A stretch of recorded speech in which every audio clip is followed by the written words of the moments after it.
What's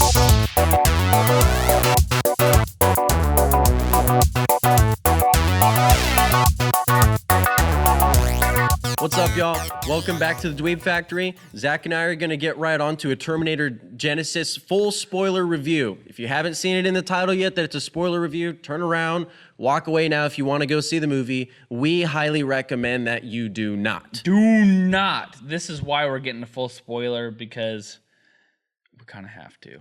So let's just start. What's the whole overview of this? What's the premise of this movie? Well, the movie was first of all funded by the siblings of Oracle. Oracle, the giant tech company out of California. They push it from day one, start to finish. We're all skeptical. Like, why are they pushing it? Why is no creative minds actually wanting to do this? It jumps right into a continuation of the old movies. Mm-hmm. They are trying to use time travel as a plot device to reboot it and start a new franchise, like X-Men did. Well, guess what? Creative minds are behind X-Men. Bryan Singer, Matthew Vaughn, real people. This movie's a mess. It jumps right into what Terminator started as. Kyle Reese, played by Jai Courtney, is jumping back in time to save Sarah Connor. Mm-hmm. They get back in time through the trailers, and she doesn't need saving. She's actually been already saved at 9 years old by Arnold Schwarzenegger, who is super CGI'd, who they take straight cutscenes from James Cameron's Terminator and save her at 9 years old, and she's raised by a robot. Which I'm actually still not that upset with it at this point, but I'm so upset because of what continues to happen throughout the movie. But that's how it starts out. He goes back to save her and is raised by him, and actually they consummate to make John Carter at this point. Okay, wrapping my mind around this. Yeah, that's how I felt for the first 30 minutes of this movie. I'm trying to wrap my mind around this. So what you're saying is it was just so jumping around all the time. It was just not... I am a person that watches The Flash, which is heavy time travel. Sure. I watch, like everything from Jumper to Shifters, like any random sci-fi time travel stuff you can think of. I am a really good advocate. I love time travel. Time travel really used well can really bring some like hard emotions in. Like, can you imagine like your grandpa coming to visit you right now in time? That can bring some real drama. Time travel can really create some really good stuff. So how did it affect their love story then? Because we know there was supposed to be sort of that organic love story between Sarah O'Houlihan, whatever her name is. It was awkward as all Buddy's business. Okay, Emily Clark and Jai Courtney acted really well. Yeah. That was not the issue. So, Bo, if you tell me one funny story, and I say one funny story, it depends how it's delivered. Yeah. If you tell it, it could sound like funny is all business. But if I tell it and I don't like deliver it correctly, it sounds awful. This was an awful delivery. Okay. These guys acted their hearts out. Jai Courtney's serviceable. But he's kind of just that warm body that's there that doesn't really... He works. He always plays the serious guy. He plays the same part in every movie. He did in I, Frankenstein. He did in Jack Reacher. He did in this. He did in Die Hard 5. In Die Hard 5. Throw up. Why was there a Die Hard 5? She's amazing. Emilia Clarke is awesome. Emilia Clarke, I love.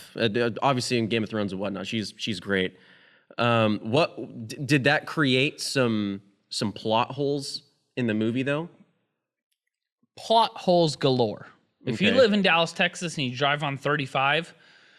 There's more plot holes in this movie than there is on 35 because it's just like, so I'm going to rant about this real quick. I know this is supposed to be a quick review, but I urge you not to see this movie. Go buy a ticket to Inside Out, which my buddy Joe, who works at Canon, said the funniest thing, go buy a ticket to Mad Max, but sneak into this movie just to see it, so the right people get the right money. Here's the deal, guys. I'm confused as heck through the whole first half of the movie. Their love story should have been good, but it was not. Here's the love story. I love you and I should be around you, but we're destined to have a kid together, but I feel like I should fall in love with you. But are we caught in time? Is time around us? What parallel universe should be around us? It's like some high school love story. Oh my gosh. Completely awful. Okay, so real quick, they go back to the 80s, and they're like, we should go to the 90s and stop Skynet. And then Jai Courtney's like, wait, we should go to 2017 because I had a memory from a parallel universe to go to 2017 and stop Skynet. Real life Arnold Schwarzenegger, we should go back in time.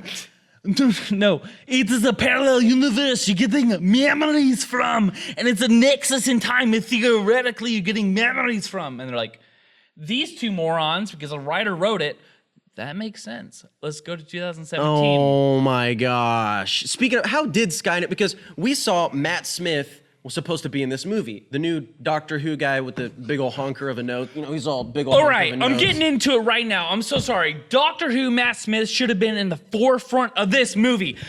Bo, whose fault is this? Whose fault is this? This movie is horrible. Horrible. I will literally take the $20 out of my pocket and burn it, and I'll get more enjoyment out of burning $20 than this movie. That's so frustrating because I love Terminator. I have on my keychain the brain chip that Loot Crate sent out in the last Loot Crate, the brain chip that's supposed to go into a Terminator's head. And again, I was just like, Terminator, it's coming out. Oh, it was one of the first rated R movies I watched with my dad. And like, I remember Sarah O'Connor is just like hanging onto the chain link fence and, you know, like that's what I wanted to see. I wanted to see iconic This is gonna Terminator. take a lot of editing, but I'm gonna tell you right now, this guy is fugly. Who is he? He looks like the kid in high school who should be in the back of the class because he's not visible by human eyes. Here's the issue. He swears. This movie, with even Fast and the Furious, when you get into the 7th, 8th, 100,000th sequel of a movie, you expect... It's like Fast 14 or something right now, right? I'm sorry. What I can get from Fast and the Furious, I can get some cheesy family cry moments, and I can get some cheesy fight moments. Yeah. The only serviceable fight moment of this movie was the end. The end. The epic fight scene was serviceable. So even the action throughout the movie was just garbage? Yes. Good Lord. And then Arnold Schwarzenegger... It was so frustrating and just want Arnold to Schwarzenegger... punch someone in the head. So what happens is they travel to 2017. Arnold Schwarzenegger's like, I'll just age and I'll meet you in 2017. They show up and these three characters are running away from this fugly robot. There's a bus, 3 buses, 20 motorcycles, and a couple Camaros and Mustangs. If you're running from a robot, what will you jump into? Probably a motorcycle. Or split up and like divert the robot. Maybe a... Because it's not an item they want. Maybe they want to kill you. There's 3 items they need to kill, so split up, right? Don't tell me they all jumped in the exact same... They jump in a bus, Bo.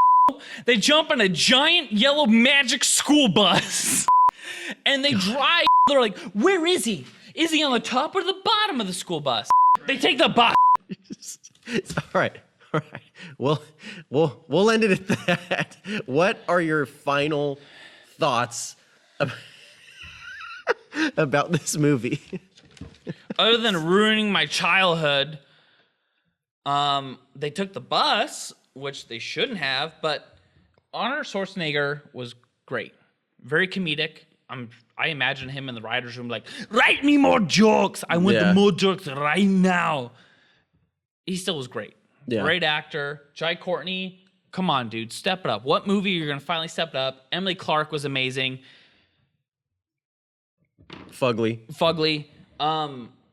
This movie could have been so much more. It could have been Jurassic World, but it was not. Well, James Cameron gets the rights back in 3 years, which confuses me. He says, like, this movie is good, but he'll get the rights back in 3 years. Guess what?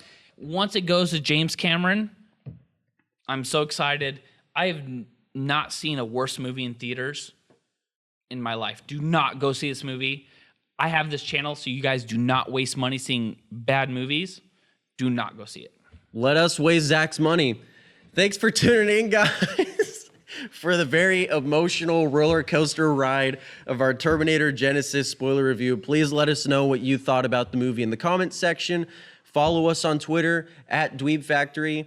And as always, y'all have a nice day and tune in for more. Bye!